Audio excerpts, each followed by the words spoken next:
Hello, everyone. Welcome to another episode of Let's Chat Reality. I'm Michael, And I'm Molly. and we are here today to talk about Survivor 49, Episode 8. And we have with us a very special guest from Survivor 47 and host of a Perfect Match podcast on the RJP network. It's Aysha Welch. Aysha, how are you? Hello, I'm doing well. I'm very excited to be talking about this season because this is the first time I'm talking about this season that's not at an RHAP live show. so, Oh, wow.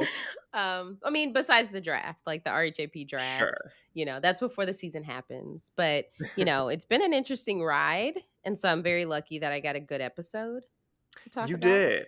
I think Yeah. it was a good one. Yeah, I think we're on an upward trajectory this season, Yes. I feel like. So I'm excited to get into it. But before we do, Asia, we always like to when we have our guests on for the first time, we like to get their reality TV origin stories. So what was your like the first show that you remember watching that really got you sucked into reality TV?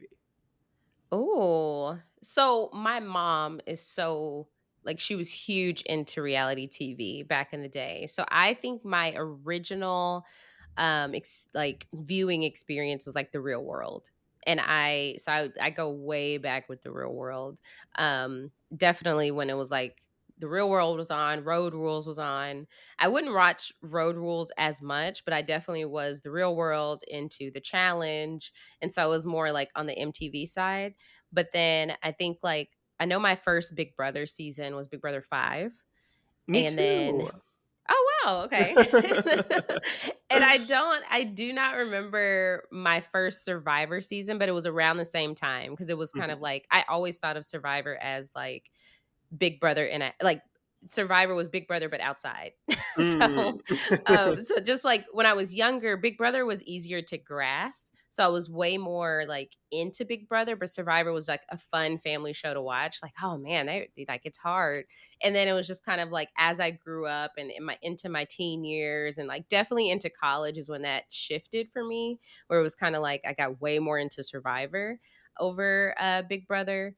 But yeah, it's definitely the real world would be my origin my my origin show. Because I'm like there because there was I feel like there was something else that was reality, not on like the in or remember like Noggin, the teen side of it. I don't know if I'm aging myself, but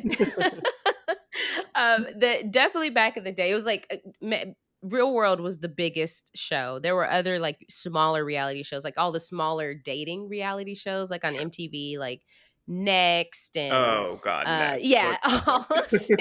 Room Raiders. I loved all of those. So yeah, I was definitely I've always loved reality TV. And yeah, I never thought that I would actually be on one, but And yeah, I mean, that's a good segue. So, what had you applied before Survivor 47 for Survivor? Kinda how did you what was your journey to getting on there? yeah, so so when I graduated college, it was like one of those things of so I graduated college. We all graduated from UT. We found out pre-show. So I graduated college in 2013, and it was one of those just like this is my first time living on my own in my own apartment, and of course, you just dive into these shows like that's your like comfort thing is having these shows on, right? And I was just kind of like, why not just try to apply to a show, right?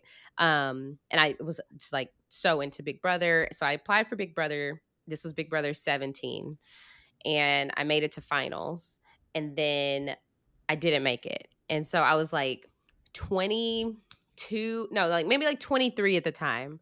Blessing in disguise. I cannot imagine 23-year-old me on reality TV, but I You and made it to Davon in that finals. house together would I know, have been something. exactly. Hey, there was only one spot for us, so Oh at that god. time. So that's that would have never happened at And that that season time. was, like, the most extreme example of that, Yeah. unfortunately. Yeah, exactly. And so I didn't get it. I was heartbroken, and then I was like once I was finally like, okay, I'm trying to get like pick myself back up. I impulsively applied for Survivor. Didn't hear back. And then I stayed on the Big Brother train for a couple of years. Like the next year I made it to semifinals. The next year I didn't hear back. And then I was like, you know what? I'm just gonna let this dream die. Got into podcasting, like fast forward because I did have my own podcast where I talked about Big Brother. Mm. I tried like a blog too where I would just like type my thoughts about an episode. This is a weird train down memory lane. I forgot about this stuff. I had like blog. I think I like wrote stuff about like Big Brother 18, and then I think it was like Big Brother 19. I had my own podcast that like family and friends listened to. That was it, and those were my only guests. Were family and friends. Like my mom would come on often. Aw. Um, and then 2020, I joined RHAP, and that's when I got, really into podcasting. And then I've met so many Survivor players over the years. I was like, you know what? I don't, I used to think Survivor was way too hard. And I was like, you know what? I'm meeting so many people that I could relate to. And I was like, I think I should apply. And so I applied for real this time, gave a very vulnerable, just like set my camera up, 3 minutes, just talked. I didn't edit anything. Like it was drastic difference from the Big Brother tapes I would send in. Tapes. I'm only 33. I don't know why I'm trying to age myself. It was drastically different from my Big Brother audition videos, where I was just like, picture, picture. I'm like shoving my life down your throat really quickly. But this, I just put up a camera, talked, and I heard back 2 days later, and then ended up making it on Survivor 47. So it was kind of one of those. Uh, it was the right time type of Mhm. thing, because I was kind of like I was okay with when I applied for Big Brother, it was one of those things like I need this to kind of like feel something. Whereas now I was like, I'm perfectly happy with everything else going on in my life right now. This is just the next challenge. And I think that helped in like my confidence throughout the casting process. And so yeah, then made it on Survivor 47. Yeah, and the rest is history. Yeah. And I'm so curious as somebody who had been podcasting for quite a while before going on Survivor, has it being on the show changed the way that you feel like you watch the shows, that you podcast about the shows, like your viewing experience, how has that differed since going on Survivor?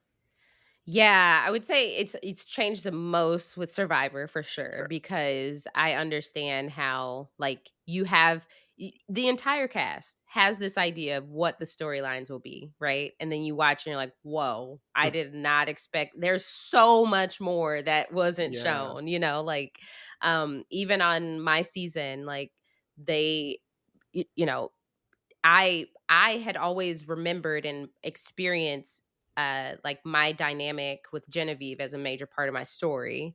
And they hardly, like episode 4 was her breakout episode. Right. And, and everyone was still like, wait, where's Genevieve?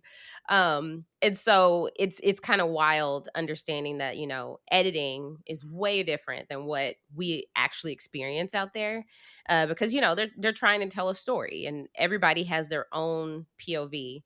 So with Survivor now, it's kind of one of those things where I watch it and I'm like, yeah, I understand there's so much more we don't know, and so it's kind of hard to be as critical as before because I'm like, we're working with, scraps that have been nicely placed together for it to make sense to us because not everyone watching is like us three, right? No one, not everyone watching is a super fan. Right. You have casual viewers who this has to make sense to as well. So that's why I'm like, I understand that you can't get into all the nitty gritty of all the different elements of strategy and what people were thinking at every step and turn. And so now it's kind of one of those things where it's just like I watch it with just like that extra lens of just like, okay, I understand that we don't know what else is going on. But with my other shows like Married at First Sight, I know it's just the highlight reel of what we're watching. Especially this But season. Yeah. yeah, exactly. They are speeding through it. Yeah. But I do still give them some grace too, because I'm like, okay, I understand there's so much you don't know. There's so much that can change, and understanding how sometimes people are a little bit different when cameras are on you. Like you can turn it on because we experienced that too, even on the island of just like, okay, there are moments where people just kind of let their hair down a little bit if it's like a moment of, they know that a camera is not directly on them, which was few and far between. Like usually cameras are always on us, but people are very aware and they want to present a certain version of themselves, you know. Yeah. All right. Well, then let's start to get into Survivor 49. Asia, we are 8 episodes in. What have your thoughts been on the season so far as a whole? It's been such an interesting season because it's one of those seasons I wish we could watch it through the lens of knowing nothing about No. Survivor 50, you know? And I do think that they are very intentional about making sure that people are not confused about why anyone has made it onto 50. And so that makes it really difficult because I feel like there's parts of this cast that we don't know. Like if I hadn't met them in real life and have gotten to know them, like we don't know them on the show. So it makes it really difficult because, you know, there are people like Yellow Sophie. I want to know so much more about her. Like she seems like so confident and so like there's so much more to her than what we're getting to see. Like it's wild that she went so many episodes without like a confessional, or with like just one confessional. Yeah. And so I just feel like we're missing a little bit of the character building across the cast. Some people we know really well, but some people it's just kind of it's leaving it up to the imagination. So we can only assume like, okay, like maybe next episode we'll learn something about them. But I do think now that we're hitting like now that we've hit the merge, things are picking up. We are seeing, you know, some good gameplay. It's not just like a pagonging. It's not just a situation where it's like a given who's going home. So I do like that. I do like that people are playing self-interested and making bold moves. So I at first I was like, come on, where is this season going in the pre-merge? But now it's kind of like, okay, we can enjoy it. I'm not looking at the clock like, wait, the episode is still on. Yeah. You know, like I will say this episode, I not once did I think like, oh, we still have 20 minutes. So Yeah, no, I think this was a very good episode. Let's get start at the top. So at the last tribal, MC played her idol. Jawan and Sage took that as a sign that maybe she didn't really trust them or trust their plan. So Molly, we did talk a bit about last week about her decision to play the idol so quickly after she got it. But what did you think of Jawan and Sage's reactions here? Do you think that they were justified in feeling that way, or that they were overreacting a bit about it? Well, I still don't fault MC for playing it just because, of course, like she has an idol, she wants to be safe, and she didn't fully trust what was going to happen. So I feel like with that move, like it was good for her in that moment. And then I guess like now the repercussions of it, like, aren't so good because now with Joanne and Sage not trusting her, it's obviously not going to be good for MC's game. But I do think it was slightly overreacting because, like, if you have an idol and you want to be safe, like you should play it. Like it doesn't mean that you don't trust other people. It just means you want to make sure you're safe. So I think that like I felt bad for like knowing that they weren't trusting MC anymore because of that. Mhm. Yeah, yeah. I agree because I think like it takes like an act to be able to fully trust somebody, and it's Yeah. like just because they were telling you something, like I don't know, you would feel like going home with an idol in your pocket is like the worst possible thing that could happen to a person on Survivor. It feels like in the moment, probably for somebody who has an idol. So it's like I don't blame her one bit for playing that and just being like, okay, now I know I can trust you. Now I won't. If I get the idol back, now I won't necessarily have to play it next week again. But Exactly, like, that the act was them not voting for her. right. So, you know, like, she's not going to be like, "Ah, shoot, shoulda trusted you," and, and they vote her out. Like, they weren't able to prove themselves, Yeah. without getting through that vote, and I don't think it was fair to assume that it felt more like Jawan than Sage that was thinking Mhm. this.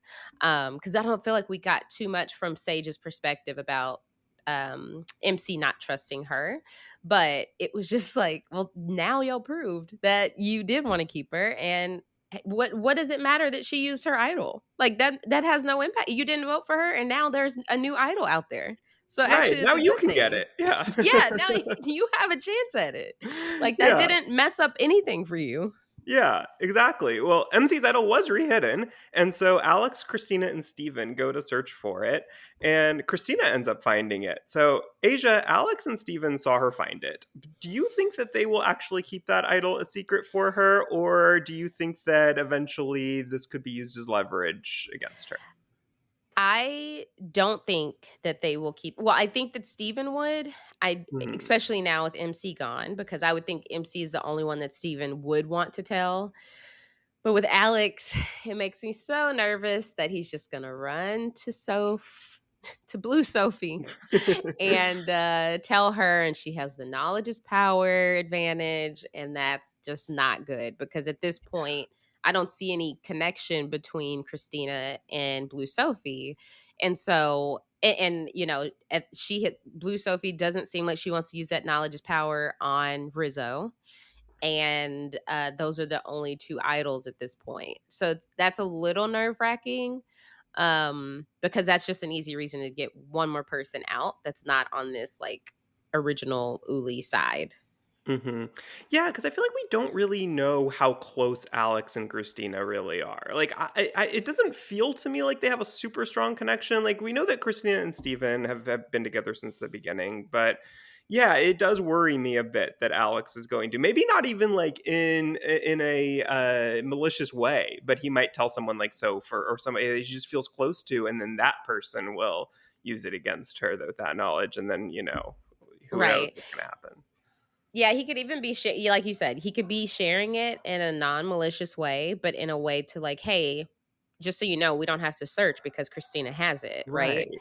But I think that their only connection is the fact that Alex was like connected to Hina, right? And so Mhm. it like as a group he has like kind of um join forces with them, Right. but that I just don't know if that's enough to not spread the news that she has this idol.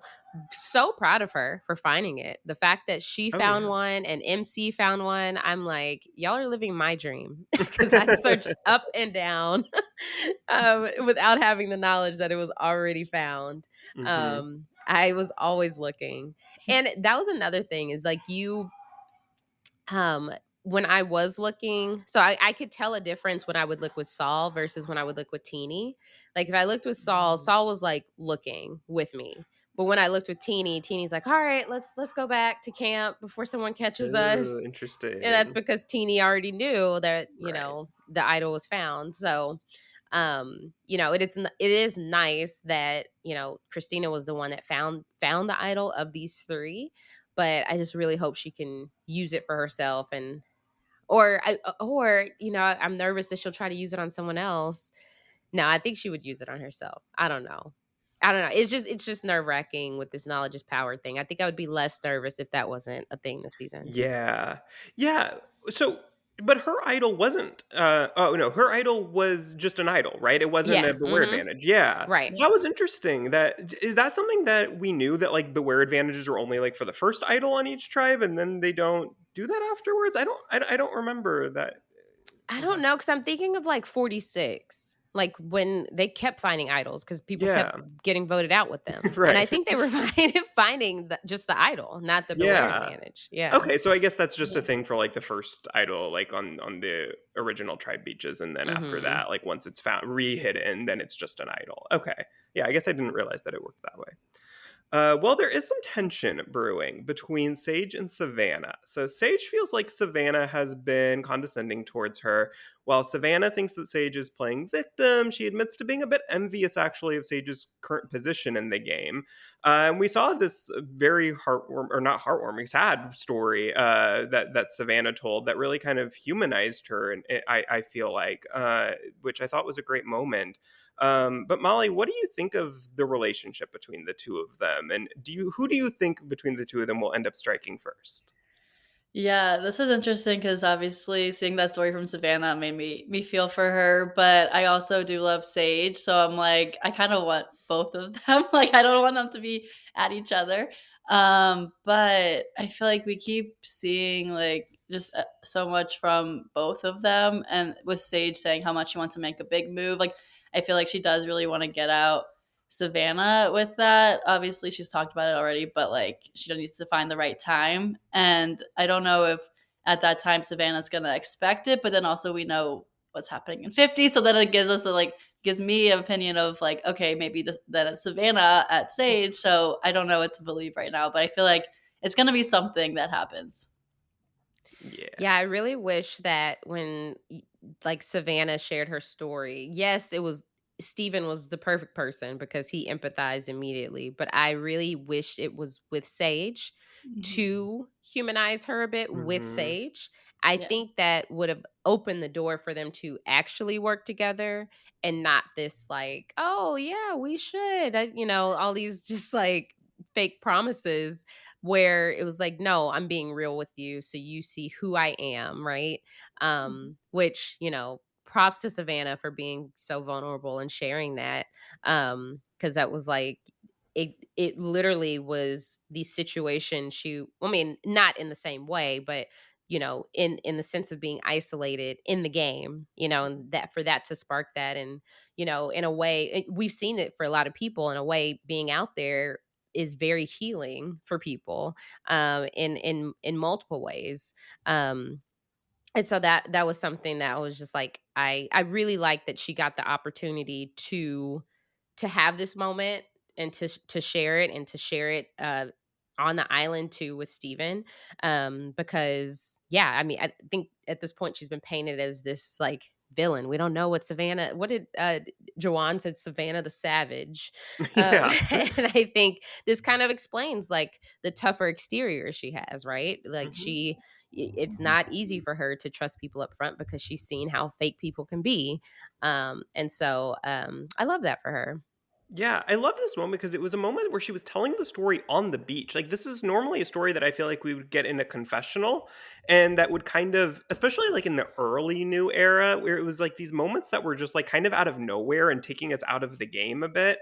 Whereas this was like, it made sense to tell the story in this moment. It was a story she was telling on the beach. It just felt very organic, and like it Mhm. didn't take me out of the game in that same way. So I loved that moment, and I loved that, like, this is a very new era thing where they do, humanize people. And I love that. And I feel like some people, it's like, oh, it's too soft these days. But I love that we get a three-dimensional picture of these people and not just like, oh, this person is a villain, so we're only going to see the negative moments of them. Yeah.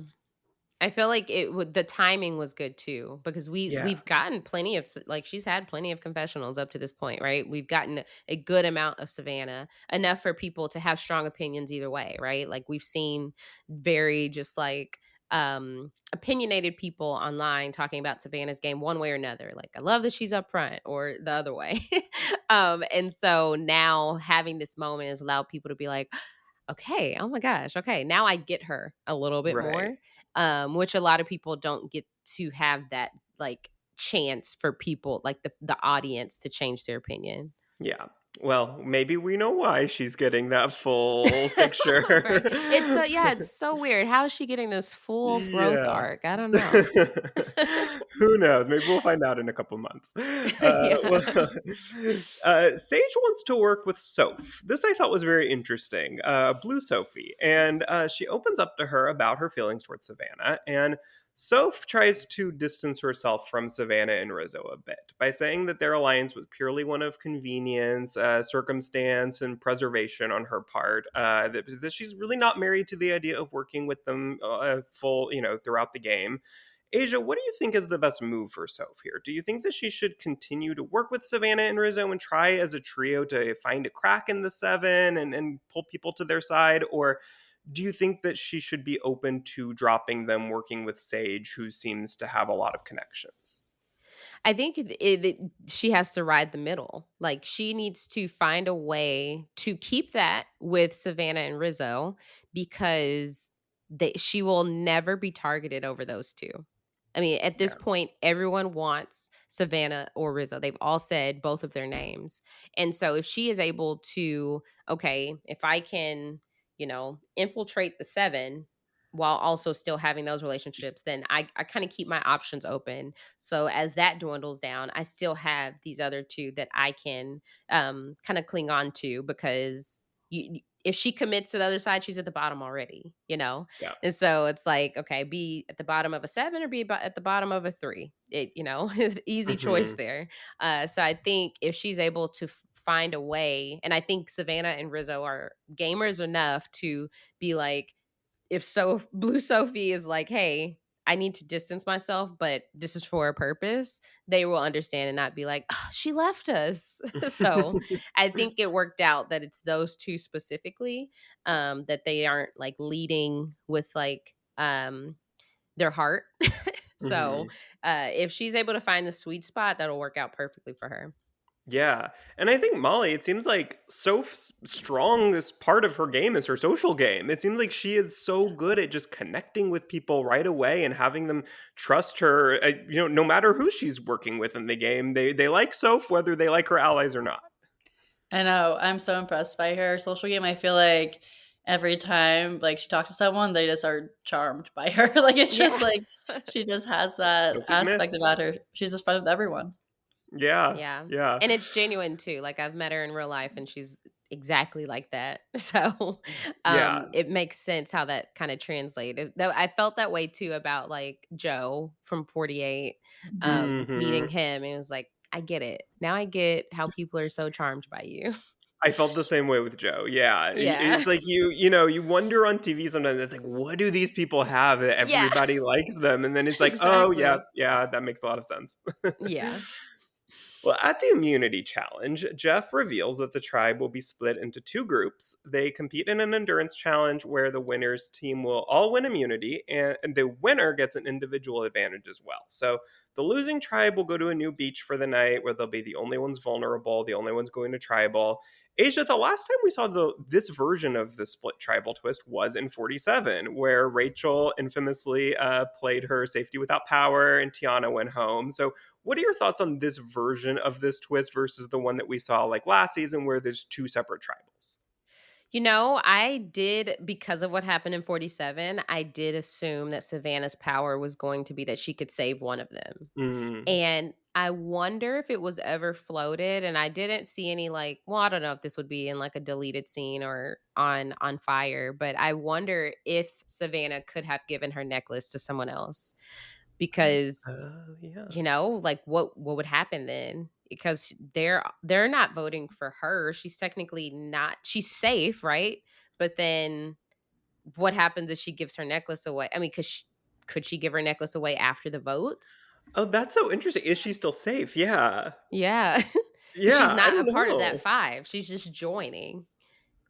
That's so interesting. I have no idea. That's a very good question. Because I would have thought like, oh, she gives somebody her necklace. She's vulnerable, but Right, she but she isn't really. won, Yeah. yeah. So I'm just Yeah. kind of like, I don't know, yeah, because she's technically not a part of the 5, and I Yeah. wonder if she considered it, because that is another way for Rizzo not to have to use his idol, Hmm. um, but maybe she just assumed that she would have been vulnerable, I don't know, and Yeah. maybe she did ask, maybe she did try to do it, I don't know, but that was something, and that's something that, may not even cross your mind. Like you don't know how many things I've thought of that I could have done differently after, I'm sure. sleeping, and even at Ponderosa. I'm like, "Oh, if I had just done this." I'm like, "Yeah, well, now I've eaten, I've had sleep, I've showered. I'm in a completely different headspace." And so, yeah, I really wonder if she had tried to pull that, because then they wouldn't have to worry about Rizzo's idol being played, but he just decided to take that big risk, which was wild. But yeah, I did think of 47 when that happened, Mhm. because I was like, "Oh, she's gonna get to save someone." Right, right. No, yeah, exactly. Yeah, That's kind of what I assumed too, but yeah. that is not what happened. But Savannah, as we said, did win the challenge here. So she won immunity for her team, which consists of Christina, Soph, Steven, and Alex. This leaves Sage, MC, Jawan, Sophie, Yellow Sophie, and Rizzo vulnerable. Now, Molly, when you looked at that group of five, who do you immediately think is in the most trouble here? Well, obviously we had of the group, we have 3 Uli, original Uli, then 2 of the original Hina. So I felt like at that time, like the Hina people are just more at risk there, which unfortunately, because I like both MC and Sophie, so I had a feeling they were going to go after them. Yeah, so you immediately thought that Sage and Jawan would kind of flip back to Yeah. Uli. Yeah. Okay. Yeah, I don't know. I guess I just assume, and maybe this is just me, but I guess I just assume, okay, Sage and Jawan have made their choice. They've decided to go Yeah. with Hina, and like they like it's like you can't, it's like on. Did y'all watch Squid Game the challenge? Are y'all caught up on that? Yes. Okay, I because have, there I was that can't. moment on the catch game where one of the twins, like, Yeah, you made your throws decision. Yeah. yeah. I'm like, he can't go back once you've done that, and that's kind of what I felt like here. It's like, okay, you voted one Yeah. way, like, you're gonna all of a sudden go back and do that? Like, I just kind of didn't assume that they would do that, but Like, here we you are. showed your hand. That is the Right. perfect comparison. That's I was like, you literally showed what you're capable of by saying you're going to do something else, and you can't go back and change your mind now because now the trust is lost. So same with Sage and Jawan, like, you've shown that you are capable of turning on OG Uli, right? So if you go back, they know that you're just gonna go back, which is Yeah. kind of what I thought too in Yeah. 47, just like watching as a viewer with like how Andy played. You know, he was able to go Mhm. back and forth. I'm like, y'all are still trusting him after all the amount of times he showed you that he's not going to be loyal to anyone. Mhm. So yeah, it's I thought that Jawan would want to do this, which I guess in this case it was him. And I felt that Sage was going to press a little bit harder not to do that because it did seem like she truly wanted to work with MC. So that that's where it was just kind of like, oh man. But I understand now if you're working in this like I guess duo, you're probably thinking, okay, if Juwan's not down. I don't want to sacrifice myself. Like I don't want them to start thinking that I'm the Right. one out. It's easier if it's just like, oh, it's the two of us. That's two votes. Mhm. Yeah, like, you can only push so hard. Like, if if you can tell that, like, if people are really leaning one way, it's like, okay, just, I wanna feel like I'm a team you to think that I'm a team player and I'm down. So, I don't blame Sage for not pushing that too hard. But yeah, I really didn't think, but we'll get there. So back at camp with the losing team, Sophie comes up with a plan to make Rizzo feel safe enough that he won't use his idol. So she suggests that they all tell him that they're willing to vote Sophie, Yellow Sophie, since she has proven herself to be an immunity threat. But in all reality, they'll vote for Rizzo. So, Asia, it is interesting to me because Sophie, just a couple weeks ago, was really upset with Christina for being willing to use her name as the decoy plan. And now Sophie's suggesting it herself. Yeah. So, do You you think that like that is just in general not a good idea to like float your own name out there that way? Because like to me, it feels like okay, maybe they're talking about it as the fake plan, but maybe they'll convince themselves that it should be the real plan. Yeah, you win one immunity idol and then you're like, "Oh, they could vote me." But yeah, Change no, the I yeah.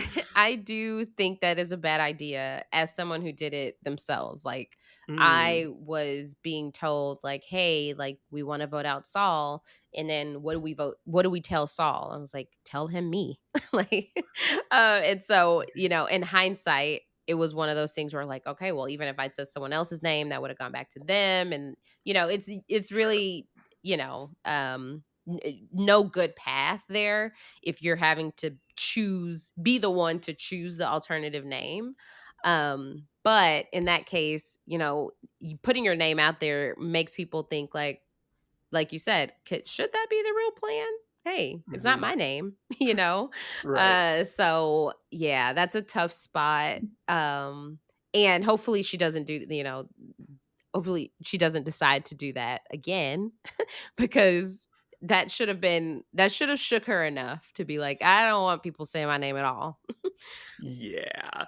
Well, we get here a an interesting game of telephone that starts, but we'll get to that in just a second because Sophie first tells the plan to MC and adds in though just another element to it that she didn't tell the others. So she is planning to put a single vote on Jawan as a safety net just in case Rizzo does play his idol. So this, like I said, starts a whole game of telephone. But let's take it one step at a time. So, first, Molly, what were your thoughts on Sophie's plan here and telling that plan to MC?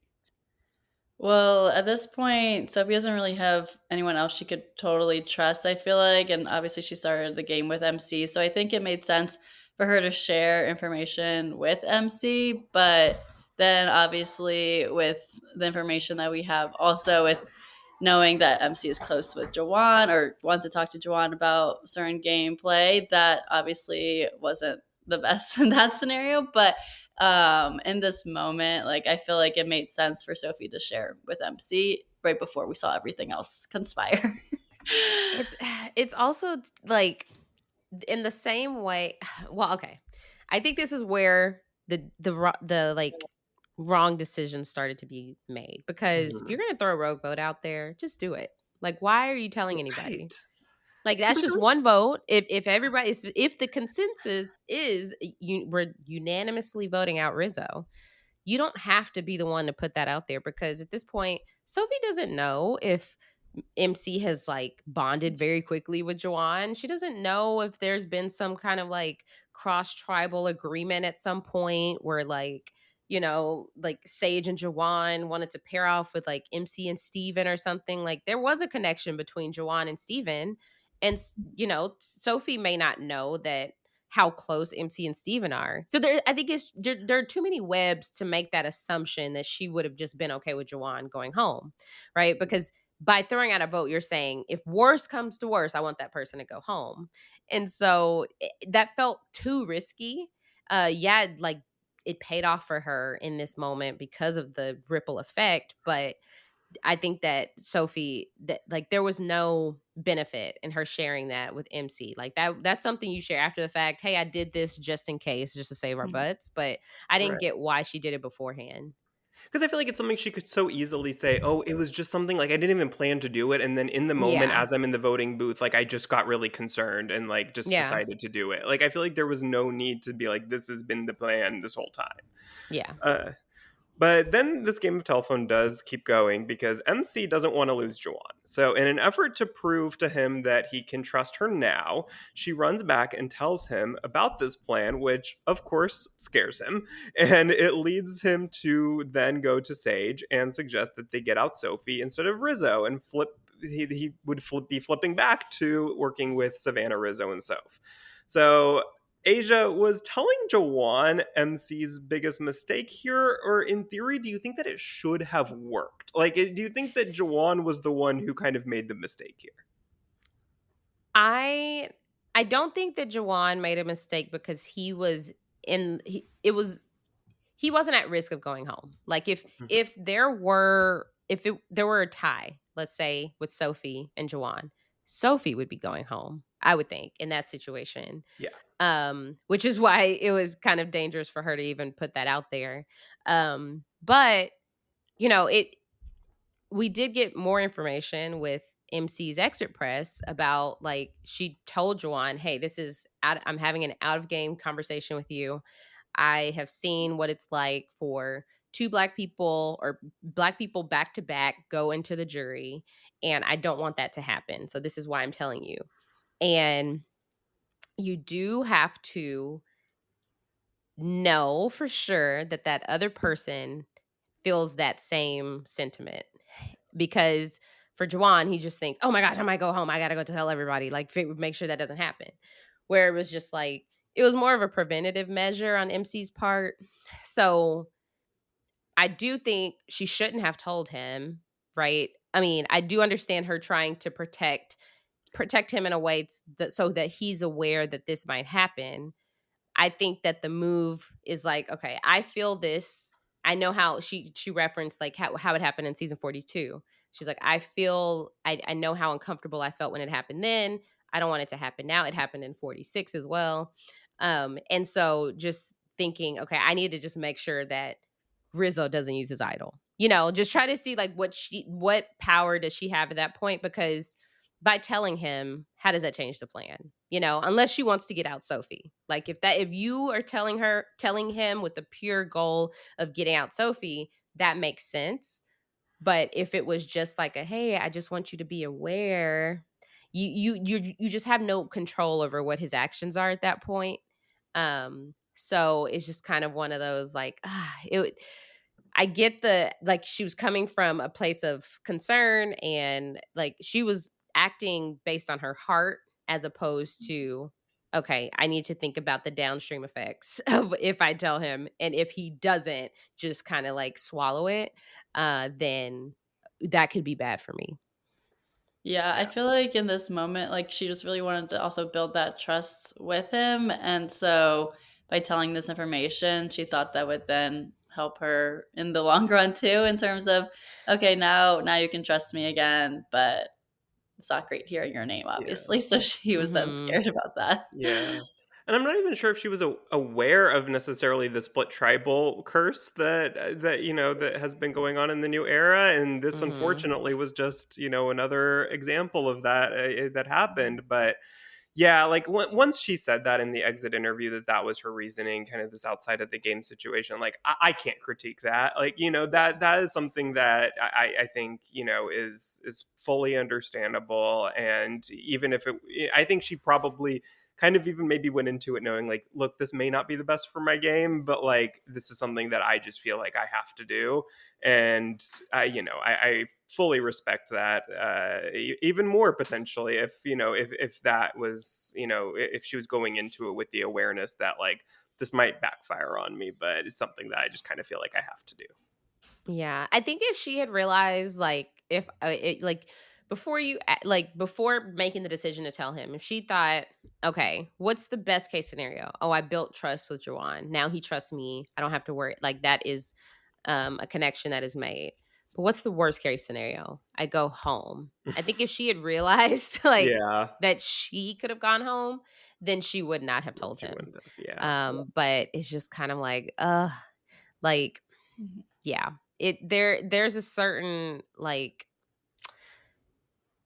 I don't know. There's just a certain type of people that would feel that way, and know the impact of like just being a black person playing Survivor has like you're playing two games. Like you are not only just trying to navigate the game itself, but then you're navigating perception. You don't want to be right, seen as the angry black woman. You don't want to be seen as aggressive. There's an extra layer that and the extra layer adds a certain level of complexity when you're starving, you are sleep deprived, you're hot, you're exhausted, you're missing everyone back home, you're missing any type of like comfort, right? And so it really makes decision making difficult. And so it's just kind of like it was so unfortunate seeing how this plays out, but it was just like I can't blame MC in that moment for making that decision because she's thinking this is one piece of information I can deliver him to build that trust. It's just like she doesn't really have, I guess, control over how that plays out. right, sure. Yeah, and this season was, I believe, correct me if I'm wrong, was the first season either ever or since many many years where there had been all of the black castaways had made it to the merge. Yeah, I So think it. Yeah, I think it was the fact that there were five. yeah, I think that statistic is the most black people that have made it past the like jury phase, which is amazing, right? yeah. And and now we see, back to back again. Oh god, It's let's hope just that ends right really. now. I know. Oh boy, yeah. Well, the sage brings the game of telephone full circle back to Sophie by letting her know that Joanne is backing out of the Rizzo plan now because of MC ratting her out. So this lets Sophie know that she can't trust MC, and Sophie tries to do damage control with Joanne now. Molly, what is Sophie's best play here? Because it feels like she has nobody anymore. And now that she knows she can't trust MC, Jawan doesn't trust her fully. Like, she's really on her own in this game, seemingly. So, where does she go from Yeah, no, Sophie is not really in the best spot here. I feel like obviously she had just won immunity last week, and so I feel like she still like was like riding on that high a little bit. But then now it's like, okay, now I need to fight for myself, and she doesn't really know like who to build trust with and have those conversations. So I just don't know in this moment in time, like, still, like, who's her closest ally? Like, I don't really know, especially with, like, breaks and Hina. I mean, she's still close with some of those Hina back in the other half of the tribe, but I feel like now it was like her against MC at this point. Yeah, yeah, I don't know, cause like, I would say Christina is her closest ally, but even they had, like, a little moment a couple weeks ago at least. I don't know if there's any residue from that still, but, like, when Christina was said, you was gonna use Sophie's name as the decoy plan, and, Mhm. then she was like, "Well, I don't know that I can trust Christina now." So I'm like, "Really? I don't know." Now that, next week they're all getting back together, like, I don't know where Sophie goes from here. Right. I mean, because do people start to see Sophie like Rizzo is seeing her, or it's just kind of like she has no one, so people are always going to want her out. So Yeah. then let's go Yeah. after. There's bigger fish to fry.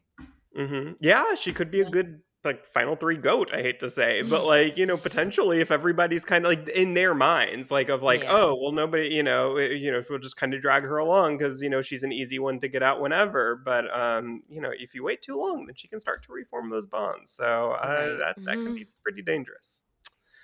But we will see. But Savannah now gets her advantage. So she finds out that it is the ability to go over to the losing team's camp and join them for the vote. So she has the ability to either vote or not vote tonight and save it for the future. Asia, what did you think of this twist? And in her position, would you vote now? Or would you save your vote?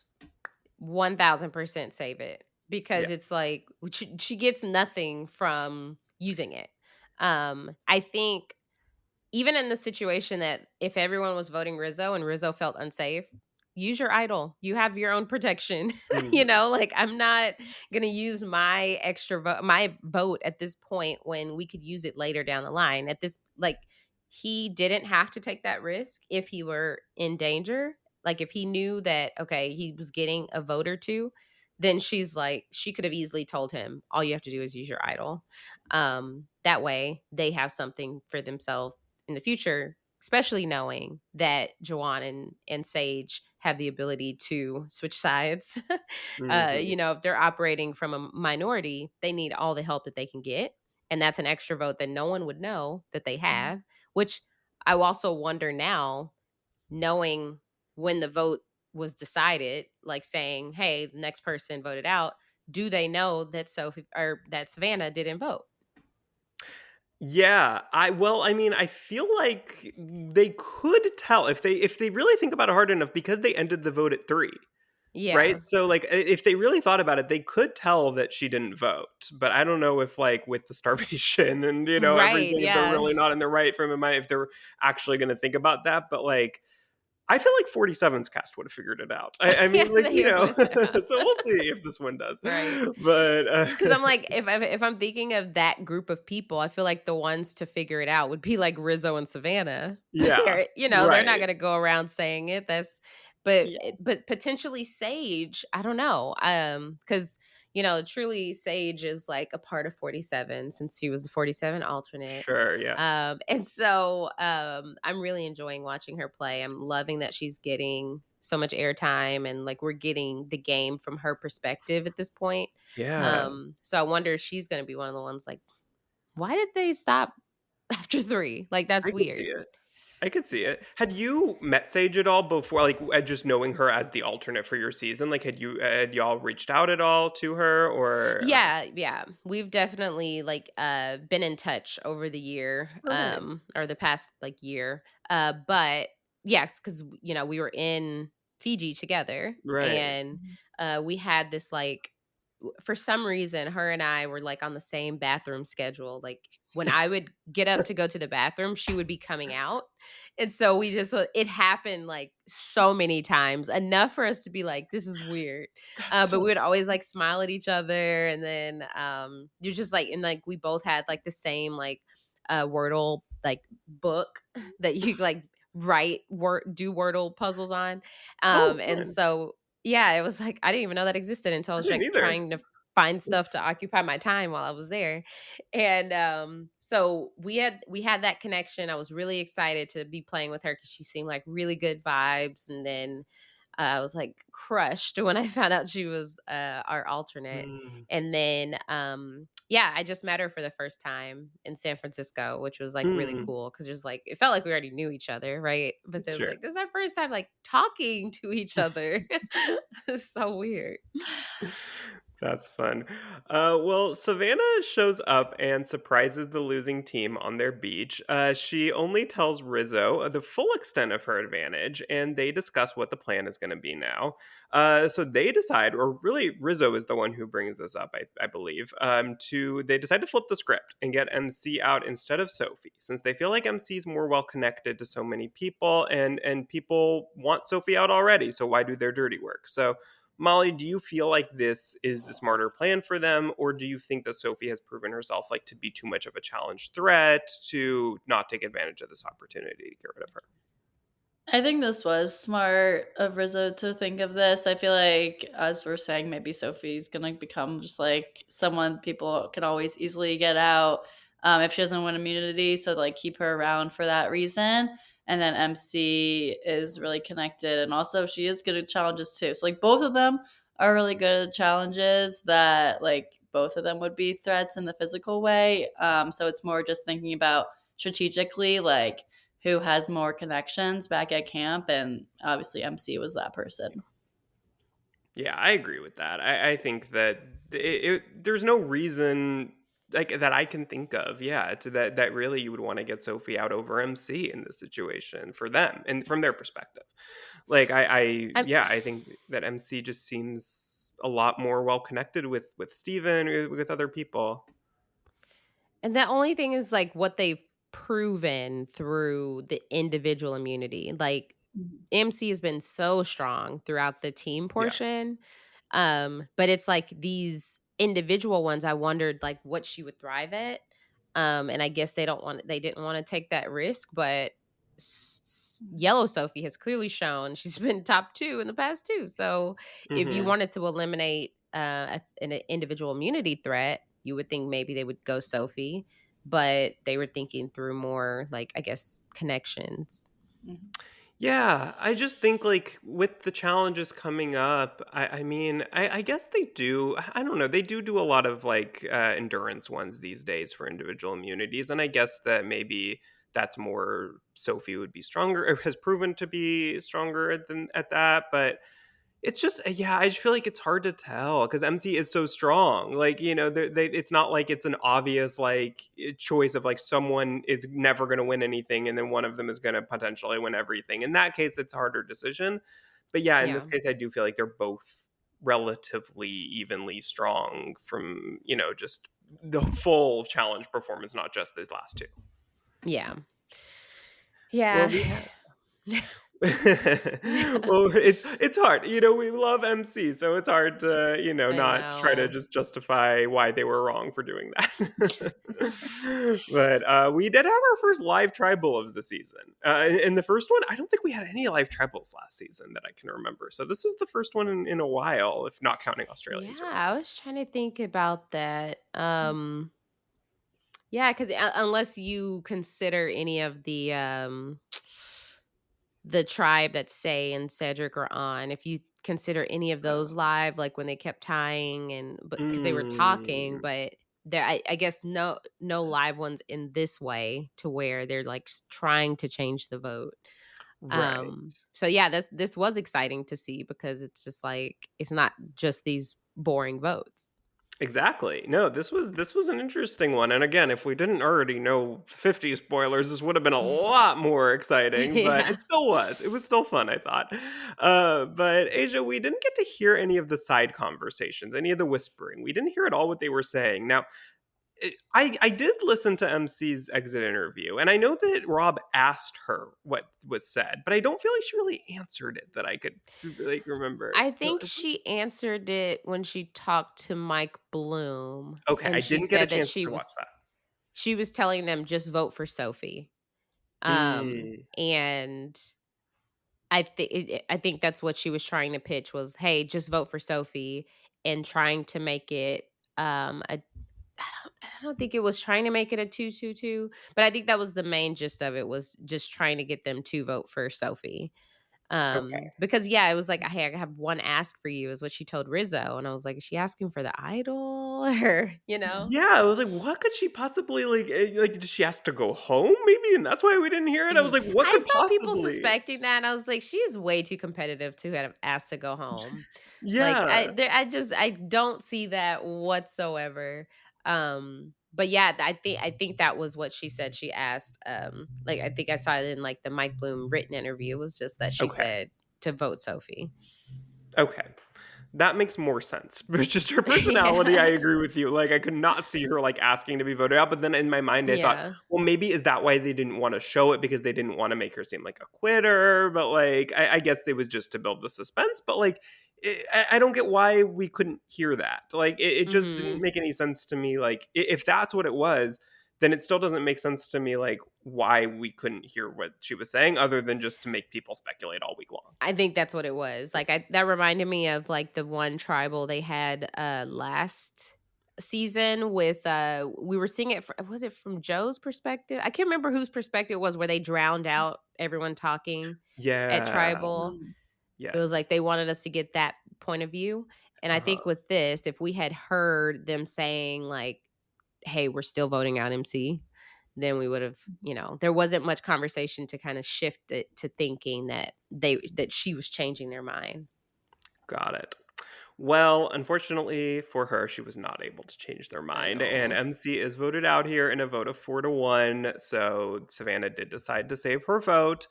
And yeah, I know, Asia, you have gotten close to MC. It seems like just through social media that y'all have connected. Yeah. Yeah, what were your thoughts on seeing her leave? That was so tough. That was so tough, especially, like, being, like, unspoiled in boot order. I was just like, "Oh my gosh, I didn't know it was gonna happen this soon." Mm, And I was just really excited to kinda see her in more individual immunities, to see what could happen, just to see how, the dynamics play out with old Hina, if they can really be in a or continue to be in a power position, with them getting out Nate. So it was really unfortunate to go out that way because, like, we're in the individual part of the game. Let's be in the individual part of the game. Let's not split up and have 5 and 5 where all her people yeah. are in the other 5. So it's just like, oh, that's so tough knowing that, like, they wouldn't have voted her out. So Mhm. it's a really tough spot, especially knowing she had already used her idol. She really didn't have a play, but try to get out Sophie, because what Yeah. I don't get is, I don't understand why they did not try to split it, possibly by trying to go after Rizzo, try to flush the idol, because it was not like, Sophie even said, "How did Rizzo get in this power position?" And then I think was it Jawan? I can't remember. I just don't know how the tide shifted where they're just like for sure with Rizzo, and didn't want to potentially get his idol back in play. So I feel for her.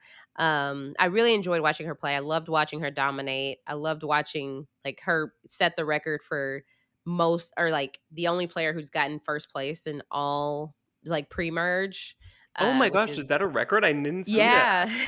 Yeah, she's like Wow. the only Survivor player to have gotten first place in all of the, team Wow. challenges. Which, I was like, That's that's, crazy. yeah, so all of the different switch ups, her tribe kept winning. And so that's cool. So, like, I'm glad that Yeah. she has that. I'm glad that she got to play too. Like, she was the alternate, and the fact that she got to play is just, like, amazing, and that she did so well. So I think she should be so proud of herself. I know that when you're competitive, you're like, if you don't win, you lost. So I hope that she's, like, really proud of herself, and just, like, she made her mark on this season. So I'm proud of her. Yeah, she absolutely should be proud of herself. That's an incredible record to set, and Yeah. yeah, she played a great game. I mean, like, when when you're twist screwed like this, it's like in one hand, like I almost would rather go out that way because it's like I know that I can sleep at night knowing I couldn't have really done anything differently than what I did. Like it's just like you were screwed by Mhm. a twist, screwed by a swap, screwed by a whatever. Like on one hand, like I would hate it because it's like there like I want to have the ability to secure my own fate, but on the other Mhm. hand, it's like I couldn't really done much else. So yeah, Yeah. it's tough, but 'Cause she it's made it kind of pretty like, far. would she like, no one has played their shot in the dark? Like, was that Yeah. something that could Mm. have been it's been so non-existent that Yeah. they don't even talk about it anymore. Maybe they gave them up like the Survivor 40, was it 46, 47 the cast? 47. Oh yeah, Yeah. it was Y'all's cast that just like all gave Yeah. them up. Yeah, maybe they did that and we just didn't see it. Yeah. Yeah. Well, Yeah, so yeah, yeah. I did find the actual record. Yeah, it says MC has become the first person ever to win all of the pre-merge challenges that she has been involved in. Wow. Wow. That's impressive. That's a Yeah. crazy stat. That Yeah. 49 seasons to break a record in season 49 of a I show know. is insane. She's a So, beast. wow, yeah. Well, Asia, unless we have anything else that we missed from this episode, I think that covers Survivor 49, episode 8. But looking ahead real quick, Survivor 50 is coming right up, and your friend Genevieve from Mhm. Survivor 47 is a cast member on it. So, just before we go, I have to get your thoughts on watching Genevieve on Survivor 50. What are your thoughts on how she's going to do, who she's going to connect with from that cast? What are you thinking? I'm so excited to watch her play again, especially after the journey she had on 47. I think it'll be really interesting to see how she approaches relationships starting out this time. And getting to play with all these amazing people is kind of wild. So, I mean, Yeah. I'm sure there's going to be like connections all over the place, but I think it's going to be really interesting just to see like the dynamics at play. I think it's gonna be interesting to see who everyone aligns with, right? Because it's like we haven't seen this group of people together, but I'm really excited for her and can't wait to any watch parties that happen, getting to go cheer for her. So it'll be really exciting. But just I'll be Team Genevieve, all of Survivor 50. Absolutely. Well, Asia, thank you so much for joining us today. Where can our listeners find you on social media? Do you have anything to plug? Yeah, so you can find me at Asia Like Asia. That's AYSHA, like ASIA. Right now, we are talking about Married at First Sight over on my podcast called A Perfect Match on RHAP. We were talking about season 19. It is on Peacock, and we're all the way at 12 episodes have come out, and it's only been a few weeks. They are dropping them like Love is Blind style. Yeah, So we have been discussing it plenty. We have great season. an our yeah, it's a good season, right? Really good. Yeah. We are discussing each batch of episodes every week. And then we also have a Patreon. So patreon.com/a perfect match podcast, where we talk about all of the stuff we didn't get to on the proper podcast. And we've had some past cast members from Married at First Sight on there. So me and my co-host Jason Reed are having a great time talking about Married at First Sight. And yeah, that's what's consuming me these days. 2 podcasts a week for Married at First Sight. But yeah, I think anything I'm up to, I'm probably the most active on Instagram. So you can give me a follow there. But yeah, thank you all so much for having me on. Yeah, of course. Let me just say, I can attest. I am a patron, so I can attest to the fact that your Thank you so Patreon much. is well worth it. I love all the bonus Thanks. content, interviews, past seasons. Going back and rewatching has been very fun to listen to. So I think everybody absolutely should go subscribe to that. I love that. But thank you all so much for listening. You can follow us at Let's Chat Reality on all social media and subscribe wherever you get your podcasts. So we will chat with you all next week. Bye, everyone. Bye.